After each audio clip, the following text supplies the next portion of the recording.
FTP நேயர்களுக்கு வணக்கம். நாம் தொடர்ந்து பல ஆண்டு காலாக பார்த்து வருகிறோம். பாஜகவில் திரைத்துறையினருடைய ஆதிக்கமானது தொடர்ந்து இருந்து கொண்டே இருக்கும். அதிலும் தேர்தல் காலகட்டங்களில் திரைத்துறையினரோடு பாஜக எந்த அளவு நெருக்கம் காட்டுவார்கள் என்பதை நாம் தொடர்ந்து பார்த்து வருகிறோம்.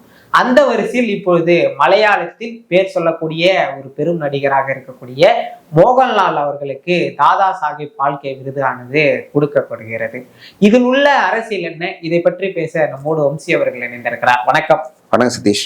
மோகன்லால் அவர்களுக்கு தாதா சாஹிப் பால்கே விருது, இதுக்கு பின்னாக என்ன அரசியல் இருக்கிறது உங்களுடைய பார்வை? இல்ல, பின்னால் இருக்க அரசியலை பேசுறதுக்கு முன்னாடி முதல்ல மனமார்ந்து மோகன்லால் சாருக்கு இந்த விருது கிடைச்சது பாராட்டணும். ஏன்னா ட்ரூலி டிசர்விங்.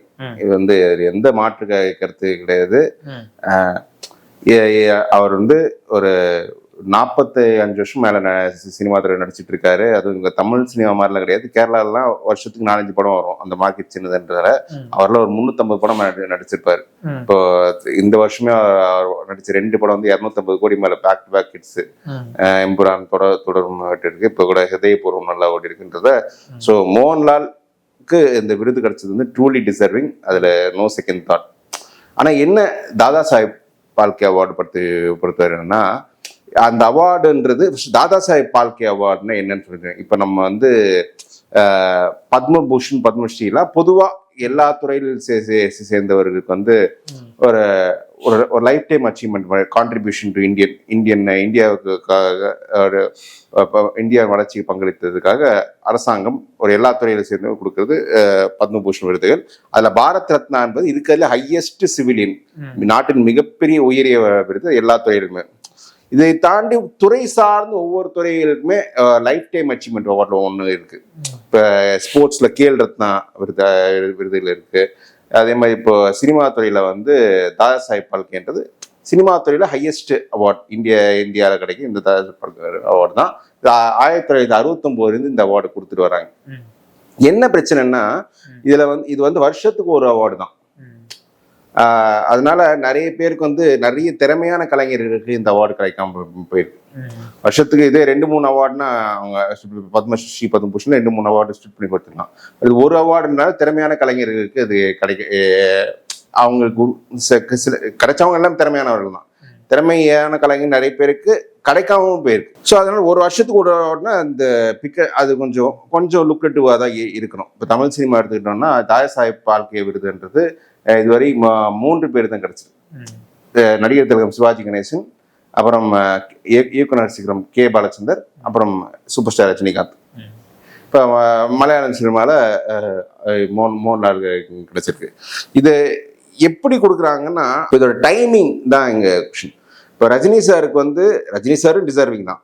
ரஜினி சாருக்கு எப்போ இந்த அவார்டு கிடைக்குதுன்னா 2021 அவர் ரிசீவ் 19 கிடைச்சிருந்த அவார்டு. பட் அவர் கலெக்ட் பண்ணிட்டு அந்த கோவிட் இருந்ததா 21 போய் ரிசீவ் பண்றாரு இந்த அவார்டு. 21 இப்போ தமிழ்நாடு தேர்தல்.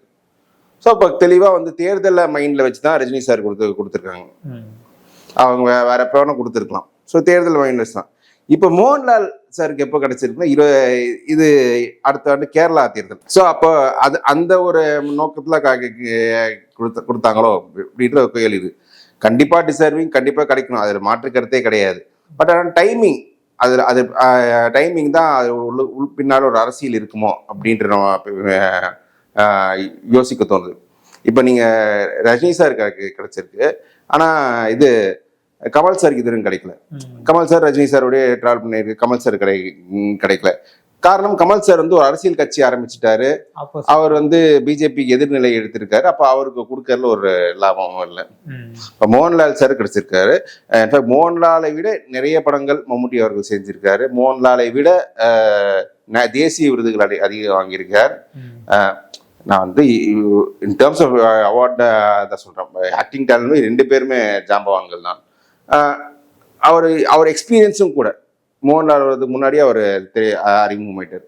ஆனா அவருக்கு ஏன் கிடைக்கலன்ற கேள்வி வருது. அது ஏன் கிடைக்கலன்னு பல பேருக்கு புரியும். அது ஏன் கிடைக்கிறது. மோகன்லால் சார் கொஞ்சம் ப்ரோ பிஜேபியா கூட இருந்திருக்காரு பல நேரத்தில். பட் அவரே எம்புரான் படத்துல சில விஷயங்களுக்கு கருத்து சொல்லியிருக்காரு. ஸோ இதெல்லாம் தான் இந்த விருதுகள்ல கூட அரசியல் இருக்குமோன்ற கொஸ்டின் எல்லார் மனசுல இருக்கும், நம்ம பார்க்குறவங்க மைண்ட்லயும் இருக்கும். இது வந்து இருக்கக்கூடாத அரசியல் லாபம் இருக்கக்கூடாதுன்னா கண்டிப்பா இருக்கலாம். அது என்ன எல்லாரும் அவங்க லாபத்துக்காக தான் பண்ணுவாங்க. ஒரு பிஜேபி வந்து கேரளாவில் நல்ல பெர்ஃபார்மன்ஸ் பண்ணதுக்கு மோகன்லால் சாருக்கு விருது கொடுக்கறதுனா தப்பே கிடையாது. அதுல அந்த ஒரு அரசியல் கட்சி லாபத்தை தான் பார்க்கும். ஆனா எனக்கு என்னன்னா, இது அவார்ட்ஸ் 2-3 அவார்டு கொடுத்துட்டு 2-3 பேருக்கு கொடுங்க. இப்போ கேரளாவில் சேர்ந்தவர் தான் மம்முட்டி சாருக்கு கொடுத்து 2 அவார்டை கொடுங்க.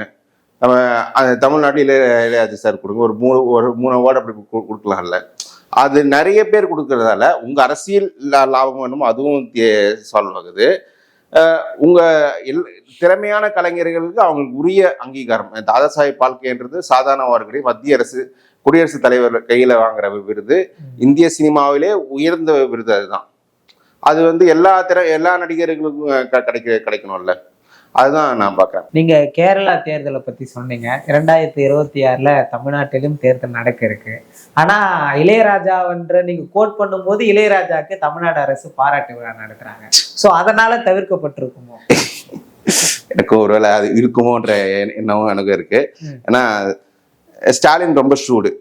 ஸ்டாலின் வந்து இது பண்ற ஒரு மூவ் பாஜக எடுப்பாங்களோன்னு தெரிஞ்சு அவர் ஒரு படி மேலே பாரத ரத்னாவே கொடுங்க அப்படின்ற அந்த இதுல லெவல் போயிட்டாரு.